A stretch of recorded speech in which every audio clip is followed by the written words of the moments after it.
नमस्कार, good morning दोस्तों। स्वागत है आपका। चर्चा कर रहे हैं राजस्थान जियोग्राफी को लेकर। और राजस्थान जियोग्राफी में हमने अब तक अरावली पर्वतीय प्रदेश को पढ़ रहे थे और उसमें 2 क्लासें हमने ले ली है। अगर आपने वो क्लासें नहीं ली है तो जाके लीजिए। काफ़ी डिटेल में हमने बात की है और कंप्लीट एक ही साथ राजस्थान के मैप को और भारत के मैप को देखा। उसके बाद दूसरी क्लास में हमने पूरी अरावली को समझा कि किस प्रकार की कृषि होती है, किस प्रकार की मिट्टियाँ होती, सारी चीज़ें हमने बात की ताकि कोई कठिनाई ना हो जब भी हम गाइड पढ़े या हमारी अगली क्लासेस जो भी आए। तो अगर वो ले लोगे तो कोई कठिनाई नहीं होगी आपको, ठीक है।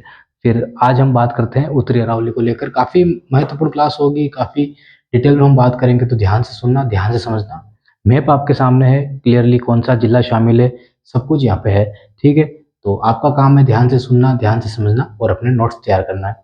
तो शुरू करते हैं अब। सबसे पहले तो समझने वाली जो बातें हैं ना, कभी कभी क्या करते हैं कि फैक्ट ना पूछ के दिमाग वाला क्वेश्चन पूछ लेते हैं कि आप सिर्फ सोच के ही आंसर दे सकते हो। तो वहीं से शुरुआत करते हैं। हमको पता है कि अरावली की जो विस्तार फैला हुआ है वो राजस्थान के यहाँ से लगाकर इस हिस्से तक है। अगर दिशा की बात करें तो उत्तर और पूर्व और दक्षिण और पश्चिम। तो उत्तर पूर्व से दक्षिण पश्चिम बोल दो या दक्षिण पश्चिम से उत्तर पूर्व बोल दो, दोनों एक ही बात है, ठीक है। दूसरी बात करें कहाँ से है तो किस किन राज्यों से है, तो गुजरात में है, राजस्थान में है, हरियाणा में है और एक केंद्र शासित प्रदेश अपना दिल्ली में है। अगर उद्गम की बात कर लें अरावली को लेकर तो लक्षद्वीप हमारा हो जाएगा। पिछली क्लास में डिटेल में हमने इनकी बात की। आगे बढ़ते हैं, बात करते हैं आज उत्तरी अरावली की। उत्तरी अरावली जो हमारा टॉपिक होगा आज, उत्तरी अरावली। ध्यान से सुनना है इन चीज को। पूरी अरावली सेम नहीं हो सकती है, पूरी अरावली सेम नहीं हो सकती, एक जैसी नहीं हो सकती है। या तो अरावली इधर से बिखरेगी या अरावली इधर से बिखरेगी। इसीलिए तो कहते हैं ना कि एक तरफ से अरावली ऊंची है, दक्षिणी भाग अरावली का काफी ऊंचा है और उत्तरी भाग काफी नीचा है। लेकिन न्यूनतम ऊंचाई की अगर बात करेंगे तो यह मध्य वाला भाग हो जाएगा। तो उसकी बात नेक्स्ट क्लास में होगी। आज हमको यहाँ की बात करनी, तो इंपोर्टेंस किसको देंगे, उत्तरी अरावली को देंगे, ठीक है। समझना, यहाँ पे अगर बारिश की बात करें सबसे पहले, तो अब पिछली क्लास में हमने देखा था कि इस भाग में, अरावली के किस भाग में, यहाँ से लगा के इस वाले भाग में जो बारिश होगी वो बंगाल की खाड़ी के मानसून से होगी। हिमालय से टकराकर शाखाएं, मानसूनी शाखाएं आएगी, वो इस क्षेत्र में अरावली के बारिश कर देगी। तो इस क्षेत्र में अरावली के बारिश कर देगी, तो क्या पश्चिमी क्षेत्र में बारिश हो पाएगी? क्या नहीं हो पाएगी। और हो पाएगी तो काफी कम हो पाएगी, ठीक है। तो यहाँ से एक चीज हमारे सामने निकल के आती है कि इस क्षेत्र में जो वन होंगे वो अर्धशुष्क और शुष्क वनस्पति। किस क्षेत्र की बात कर रहे हैं हम? इस पश्चिमी क्षेत्र की। उत्तरी अरावली के पश्चिमी क्षेत्र में जो वन पाए जाएंगे वो कौन से होंगे? अर्धशुष्क या शुष्क वन, ठीक है। उसके बाद इस क्षेत्र की बात करेंगे जहां पे बंगाल की खाड़ी की बारिश हो रही है, तो यहाँ पे जो वन पाए जाएंगे वो उपोष्ण कटिबंध, ठीक है, उपोष्ण कटिबंधीय पर्णपाती वन। क्यों? पर्णपाती वन का अर्थ होता है कि जिनके पत्ते झड़ते हों। आपने आपके घर में जो पेड़ होंगे बाहर देखे होंगे कि कितने सारे पेड़ के पत्ते झड़ने लगते हैं मौसम के हिसाब से, ठीक है। तो वो स्थिति यहीं पे होती है। अरावली पे जो बारिश होती है ना, वो मौसमी होती है, ना कि हर समय होती रहती है। अगर यही बात हम करेंगे केरल की, यही बात करेंगे हम बंगाल की, यही बात करेंगे पूर्वी तट की, पश्चिमी तट की, वहाँ पे स्थिति क्या होती है? वहाँ पे निरंतर बारिश होती रहती है, इसलिए उन वनों क्या बोलते हैं? सदाबहार वन। लेकिन अरावली में वो स्थिति नहीं है। अरावली में स्थिति क्या है? अरावली में वो स्थिति है कि यहाँ पे मौसमी बारिश होती है। तो 3-4 महीने बारिश हो जाएगी यहाँ पे। उसके बाद यहाँ पे क्या होगा कि जो पेड़ होते हैं ना, उनकी पत्तियां सूखने लगती है, गिरने लगती है, झड़ने लगती है। इसलिए बोला जाता है पर्णपाती वन। पर्णपाती वन। जलवायु उपाद्र जलवायु है, ठीक है, उपोष्ण जलवायु है। कारण क्या है? उष्ण यानी गर्म, ठीक है। तो उसे समझ जाना, उपाद्र मतलब कि अति आर्द्र नहीं, उपाद्र है, ठीक है। तो पर्णपाती वन हमारे सामने है कि पर्णपाती वन का मतलब झड़ना पत्तों का, ठीक है। अब कौन कौन से पेड़ होंगे जो जिनके पत्ते झड़ते होंगे? नीम हो गया, बबूल हो गया, ठीक है। तो ये सारे वन, ये सारे पेड़ जो भी आपने देखे होंगे ना वो, और बाकी अलग से भी बात करने वाले हैं। ये चीज हमारे सामने निकल गई। उसके बाद हमने देख लिया कि बंगाल की खाड़ी से यहाँ पे बारिश होती है।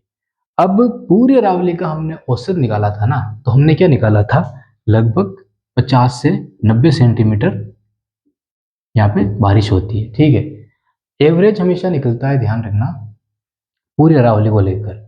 लेकिन अगर मुख्य रूप से इसकी बात करें ना, तो यहाँ पे सिर्फ बारिश बंगाल की खाड़ी से हो रही, अरब सागर की शाखा से काफी कम बारिश हो पाती है, काफी कम बारिश, क्योंकि समांतर है, भाग काफी नीचे है, तो मान के चलिए कि बिल्कुल ही नहीं हो पाती अरब सागर से। क्यों नहीं हो पाती, समझना समझना यहाँ पे ध्यान से, एक मिनट, समझना यहाँ पे, देखना, अरावली है,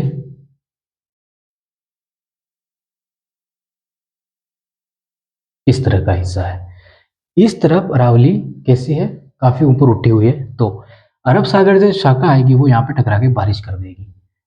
कहाँ पे बारिश करेगी, माउंट आबू में, लेकिन उसके बाद वो निरंतर निकल जाएगी। कारण क्या है, कारण ये है कि जो ज्यादा भारी हवा होगी ना, वो यहाँ पे टकरा के बारिश कर देगी, लेकिन उसके बाद इतनी ऊंचाई नहीं मिलेगी चोटियों की, उसके कारण क्या होगा कि वो चोटियों के ऊपर ऊपर से निकल जाएगी, क्योंकि हवाएं पहले ही इतनी ऊपर उठ चुकी है कि फिर नीचे जाने का सवाल ही नहीं उठता है, क्योंकि इतनी जितनी हवाएं ऊपर उठ सकती है ना, उतनी वो हल्की हो गई है, और उसके बाद जितना पानी वो मतलब ऊपर उठना है, आप देखिए कोई भारी चीज आप नहीं उठा पा रहे हो, क्या करोगे, पानी को कम कर दोगे, ठीक है, पानी को कम कर दोगे, फिर आसानी से ऊपर उठा लोगे ना, फिर उसको आसानी से आगे ले जा सकते हो जहाँ पे आपको ले जाना है। अब ऐसा नहीं, अगर ज्यादा भारी होगा फिर आप नहीं उठा पाओगे, हवा यही करती है यहाँ पे, ज्यादा भारी होती है ना, तो क्या करती है, पानी गिरा देती है यहाँ पे ऐसे, और ये हल्की हो गई, हल्की होने के बाद ये आसानी से आगे जा सकती है। अगर इसको सारा पानी यहाँ पे गिरा, ये मतलब आगे नहीं आगे जाना था, इसलिए तो यहाँ पे पानी गिरा है ना, अगर नहीं जाना होता तो वो पानी क्यों गिराती।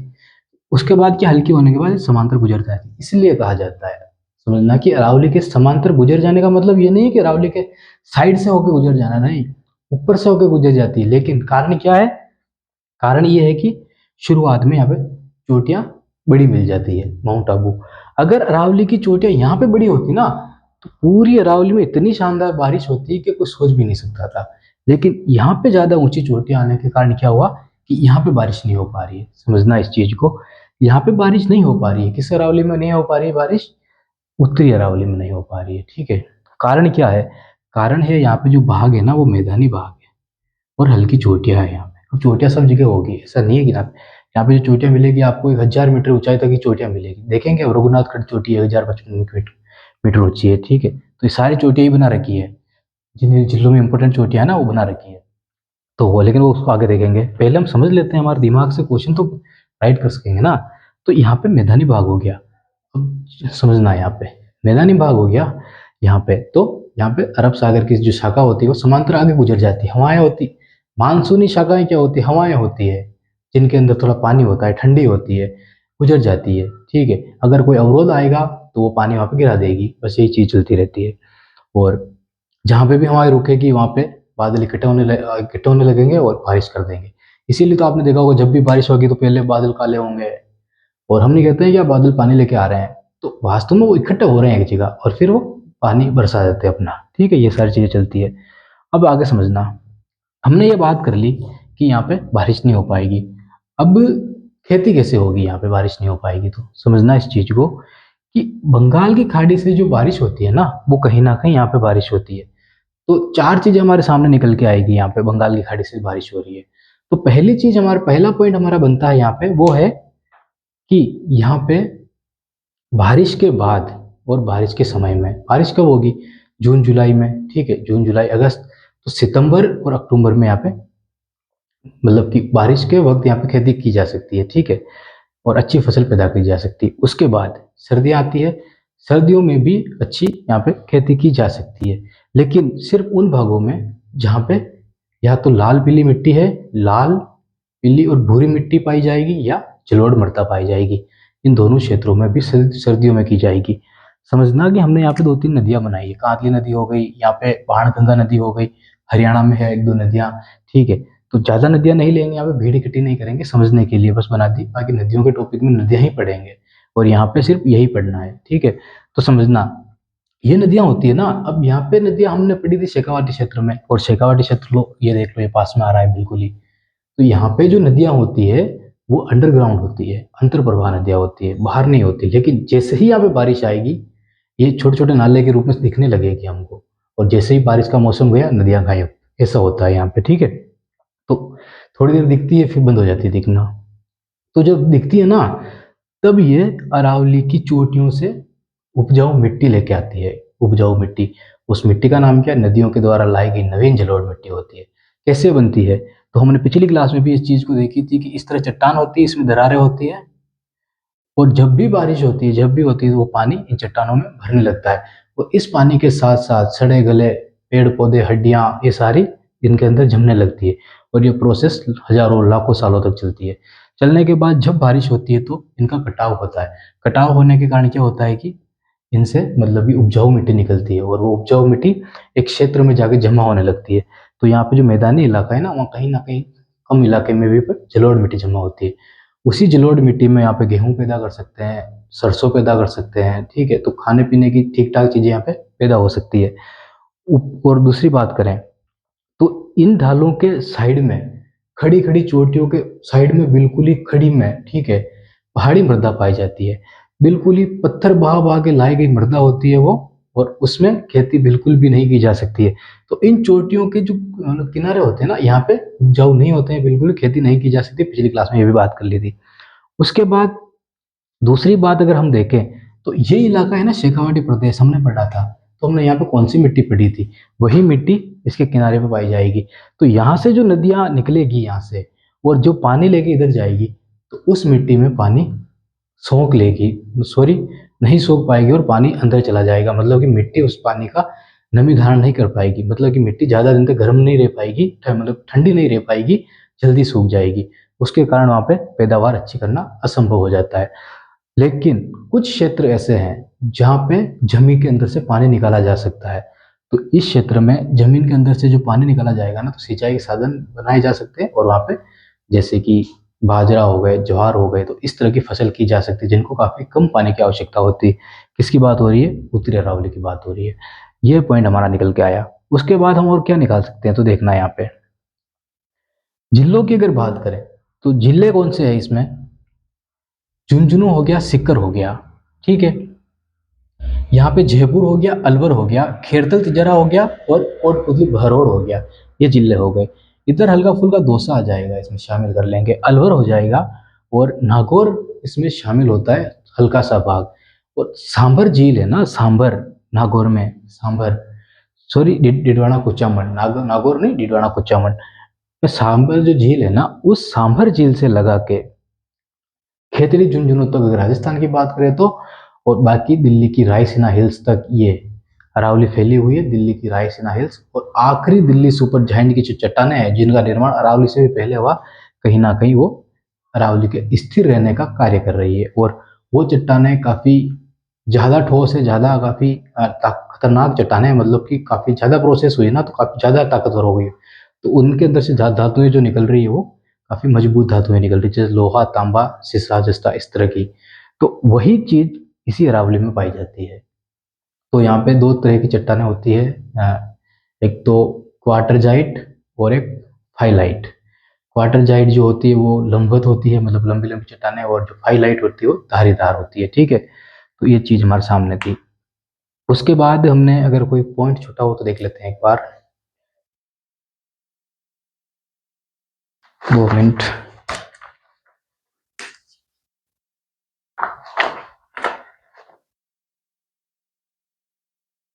फाइलाइट, हाँ, एक दो तीन पॉइंट और छूट रहे अपने, देख लेते हैं। समझना यहाँ पे चीजों को कि अगर यहाँ पे औसत ऊंचाई की बात करें ना, तो लगभग 450 मीटर औसत ऊंचाई, पिछली क्लास में भी देखा था। लेकिन 450 से अगर इसी की बात करें एवरेज, तो 450 से लगभग 750 तक, ध्यान रखना, 750 तक। अगर इसी का एवरेज निकालेंगे ना, 450 से 750 तक यहाँ पे मिल जाएगा। लेकिन पूरी अरावली का एवरेज निकालेंगे तो वो 450 से मिलेगा आपको, ठीक है। क्योंकि यहाँ पे जो ऊंचाई है चोटी की वो 1055 तक है। दूसरी बात अगर हम यहाँ पे बात करें तो स्पेशल अगर बात करें ना यहाँ की, तो वो यहाँ पे 50 सेंटीमीटर, 90 सेंटीमीटर तो पूरे अरावली का हो रहा है। लेकिन यहाँ की बात करें तो 30 से 60 सेंटीमीटर, वर्षा ही यहाँ पे हो पाती है, ज़्यादा यहाँ पे नहीं हो पाती। क्यों? क्योंकि ऊंची चोटियाँ यहाँ पे है, तो कहीं ना कहीं जो बंगाल की खाड़ी का जो मानसून आएगा ना वो यहाँ पे टकराएगा, और विंध्याचल पर्वतमाला है वहाँ पे, तो इस क्षेत्र में अच्छी बारिश कर पाएगा वो। ठीक है, ये हमारी चीज हो गई। उसके बाद कितने जिले शामिल है, तो वो मैप के हिसाब से आप देख लेना, गिन लेना कितने हैं, और जब लास्ट की क्लास हम पढ़ेंगे तब जिलों की बात करेंगे। ठीक है, तो ये थी। अब इसमें जो चोटियां हैं वो मैं बताता हूँ, एक एक नाम बताता हूँ आपको, वो आपको लिखना है। लेकिन उससे पहले आप एक काम करो, इस मैप को बनाओ पहले, और ऐसे कैसे चोटियां बनाओ, और जो भी हमने जानकारी अभी तक देखी, जो भी आपको लगी हाँ ये लिखने की चीज है, आप उसको लिख लो 1-2 मिनट में, और फिर उसके बाद आगे बढ़ते हैं हम। ठीक है, एक बार इसको बना लेना आप। ठीक है,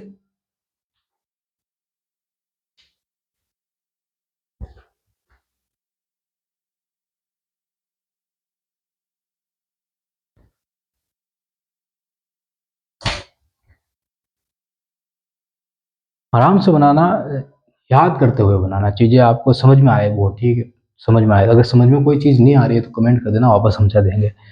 दूसरी चीज़ देखना कि अगर दक्षिणी अरावली, सॉरी उत्तरी अरावली है ना, इसको अगर हम उत्तरी पहरी कहें तो गलत थोड़ी है क्या? किसी गाइड में नहीं मिलेगा आपको, लेकिन उत्तरी पहरी कह सकते हैं, क्योंकि उत्तरी इलाका है। ठीक है, तो उत्तरी पहरी इसको कहा जा सकता है। उत्तर पहरी कह दो, उत्तर भी नहीं, उत्तर। गाइड में तो नहीं मिलेगा किसी, लेकिन कह सकते हैं पहरी है, उधर से रक्षा करने वाला। ठीक है, ये चीज़ है हमारे सामने। अब अलवर रहा, ये यहाँ पे 5 चोटियां है अलवर की। ठीक है, मैप बना दिया होगा ना आपने, तो अलवर रहा 5 चोटियां, मैप में ही दृश्य देना, अलग से लिखने की कोई आवश्यकता नहीं है। 5 चोटियों को मैं नाम बोल रहा हूँ इसमें। पहले भानगढ़, ऊंचाई के आधार पर नहीं बोल रहा हूँ मैं, ऐसे बोल रहा हूँ। ठीक है, कहीं पे भी बना दो आप, कोई नहीं, हमको अलवर में ये चोटियां चाहिए बस। ठीक है, पहली है भानगढ़, इसकी ऊंचाई 649 मीटर, 649 मीटर अलवर की बात हो रही है। उसके बाद है सिरावास, उसकी है 651 मीटर। उसके बाद है काकरवाड़ी, 677 मीटर। उसके बाद है बिलाली, 795 मीटर। और उसके बाद है बहरोच, 792 मीटर। तो लगभग इनकी सेम आ रही है, देखो 600-700 के हिसाब से आ रही है, तो कहीं ना कहीं इलाका एक जैसा है। ठीक है, जिसमें हल्की हल्की उठी हुई है। तो इस तरह के याद रखना कि अलवर में लगभग जो ऊंचाई आ रही है वो लगभग सेम आ रही है, 600-700 मीटर की आ रही है। उसके बाद अगर हम बात करें तो जयपुर की बात करेंगे। तो जयपुर कहाँ पे है? ये हिस्सा है यहाँ पे, तो ध्यान लिखना यहाँ पे। पहले लिखना खो, 1920 मीटर, 1920 मीटर। उसके बाद लिखना नाहरगढ़, 599 मीटर। जयगढ़ लिखना 688 मीटर, सॉरी 648 मीटर, 648, 648 मीटर। उसके बाद लिखना मनोहरपुर, मनोहरपुर की लिखना 747 मीटर। बरवाड़ा की लिखना 786 मीटर। और बाबाई, इसकी लिखना 792 मीटर। उसके बाद बात करें अगर सिक्कर की, तो लिखना रघुनाथगढ़ 1055 मीटर, सबसे ऊंची चोटी है यहाँ की। मालखेत 1052 मीटर। और हर्ष पर्वत 820 मीटर सिक्कर का है। उसके बाद लिखना इसमें और है भोजगढ़ 997 मीटर। और लोहरगल 1051 मीटर। ठीक है, तो ऊंचाई के हिसाब से आप सेट कर लेना, और सिर्फ चोटियां समझनी है, चोटियां याद करनी है, बाकी सारी चीजें क्लियर कर दी हमने, कोई समझने की आवश्यकता नहीं है। तो ध्यान रखना, कोई ट्रिक बना लेना इन चोटियों के लिए और चिपका देना सामने, बस चोटियों को रट लेना आप कैसे भी करके। उसके अलावा कोई भी चीज ऐसी नहीं है जो आप हमने नहीं समझी है और हमको नहीं आती है, और अभी बहुत कुछ बाकी भी है, हम समझ रहे हैं, लेकिन एक बार चोटियां लिख लेते हैं। सिक्कर की हमने लिख ली, सॉरी बाबाई जो लिखी ना आपने, बाबाई, बाबाई ठीक है, इसमें अलग भी है। झुंझुनू की लिखना एक 780 मीटर, इसमें बबाई लिख रखा है, बबाई। बबाई तो देख लेना, अगली क्लास में देख लेंगे ये दोनों अलग है या एक ही है। बबाई झुंझुनू 780 मीटर है, बबाई। कोटपुतली भैरवड़ में सिर्फ एक ही है, बैराट 704 मीटर। अलवर की हमने बात कर ली, झुंझुनू की बात कर ली, सिकर की हमने बात कर ली, जयपुर की। यही चोटियां है इंपॉर्टेंट जो है। उसके अलावा कोई दूसरी चोटियों पे जाना ही नहीं है, ना देखना है। जो भी बड़ी चोटियां थी वो यही है, ऊंचाई के आधार पर आप सेट कर लेना इन चोटियों को, एक तो जिले के आधार पर और ऊंचाई के आधार पर। ठीक है, और उसके बाद बात करते हैं नेक्स्ट। अब देखना, हमने अरावली के बाहर भी कुछ चोटियां बनाई है। तो ध्यान रखना कि ये सिर्फ मैप दर्शाने के लिए बनाया जाता है, ऐसा नहीं है कि यहाँ पे नहीं है। शेखावाटी क्षेत्र में भी काफ़ी सारी चोटियाँ मिल जाएगी, लेकिन हमको कुछ क्षेत्र बांटना था वहाँ की मिट्टी के अनुसार, वहाँ की जलवायु के अनुसार, वहाँ के कृषि के अनुसार, इसलिए हमने इनको अलग अलग बांटा है। ठीक है, तो ये उत्तरी अरावली थी और इम्पोर्टेंट जो जानकारी थी वो यही थी।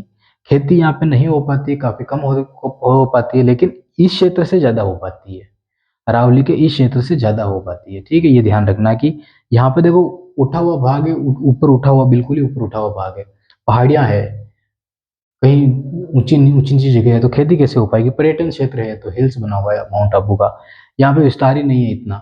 ठीक है, काफी कम विस्तार है, न्यूनतम विस्तार वाला तो ये मध्य भागी तो है, यहाँ पे विस्तार ठीक ठाक है, चौड़ाई ज्यादा है, तो इस क्षेत्र में खेती ज्यादा हो पाएगी। क्षेत्रफल भी ठीक ठाक है, मिट्टियाँ भी ठीक ठाक मिल रही है यहाँ पे, लेकिन 3-4 प्रकार की मिट्टी हमने बताई ना, लाल पीली मिट्टी, तो लाल पीली मिट्टी का ध्यान रखना कि उपजाऊ नहीं होती वो मिट्टी, लेकिन अगर खाद वाद अच्छा डाल दें तो हो जाती है। निर्माण कैसे होता है, तो इसी तरह यहाँ पे पानी के कटाव के कारण वहाँ पे निर्माण हो रहा है, जलोढ़ मिट्टी का निर्माण और लाल पीली मिट्टी का निर्माण ध्यान रखना। जलोढ़ मिट्टी का जब निर्माण होगा ना, तो नदियों के द्वारा नवीन जो मिट्टी लाई जाएगी चट्टानों को काट काट के, वो होगा। और लाल पीली जो दोमट मिट्टी की हम बात करें ना, ठीक है, भूरी, लोहे के कण शामिल होते हैं उसमें, इसीलिए लाल हो जाती है वो। तो उस मिट्टी की हम बात करें ना, तो वो क्या होता है कि जो जलोढ़ मिट्टी होती है ना, तो पानी के द्वारा उस जलोढ़ मिट्टी को लेके चला जाए, मतलब ले जाती है वो, और उससे क्या होता है फिर कि जो वो अनउपजाऊ मिट्टी बच जाती है ना, तो वो लाल पीली मिट्टी हो जाती है। तो कहीं ना कहीं जलोढ़ मिट्टी की बच जाती है वहाँ पे। और दूसरी चीज कि यहाँ पे जो पेड़ों का कटाव हो रहा है ना, आपको पता है, पेड़ों काटना, अब किसी क्षेत्र में पेड़ काट दिए जाएंगे, फिर ज्यादा तेज बारिश तो होगी ना वहाँ पे, तो क्या होगा, वो काफी सारा मतलब कि यहाँ पे बहा के ले जाएगी चट्टानी भाग, और उसके बहाव के कारण जो नीचे जलोढ़ मिट्टी जमा होगी वो उपजाऊ मिट्टी चली जाएगी। ठीक है, दूसरी चीज, काफी सारे क्षेत्र ऐसे हैं जहाँ पे बारिश का पानी नहीं पहुंच पाता है और रह जाता है, जैसे कि पश्चिमी भाग। हमने देखा कि यहाँ पे जो आ रही है ना सिक्कर में, यहाँ पे 10,055 मीटर की ऊंचाई, तो देखो कितनी ऊंचाई है, तो उसके पश्चिमी भाग में बारिश नहीं पहुंच पाएगी। तो वहाँ पे क्या होगा कि लंबे समय तक सूखा रहेगा, तो वहाँ पे जो नमक की मात्रा होगी ना, वो क्या होगी, बढ़ जाएगी। पानी की व्यवस्था अगर ठीक ठाक होती, पानी ठीक ठाक बह रहा होता, तो पानी, नमक बह जाता, लेकिन पानी के नहीं बहने से नमक की मात्रा, लवणता की मात्रा बढ़ती रहेगी।